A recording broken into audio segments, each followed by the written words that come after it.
Colonel Sofia Qureshi यांच्या विरोधात भाजपचे मंत्री विजय शहा यांनी केलेल्या एका विधानानंतर सर्वोच्च न्यायालयात सुनावणी होणार आहे।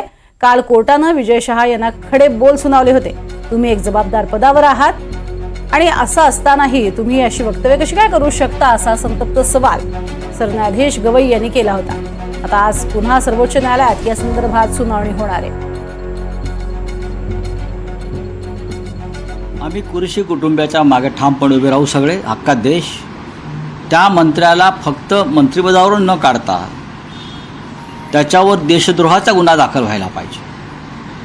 त्याने भारतीय सैन्याबाबत केलेले विधान आहे आणि त्याला पक्षातून हाकलायला पाहिजे भाजपच्या, जर भाजप खरा देशभक्त असेल तर।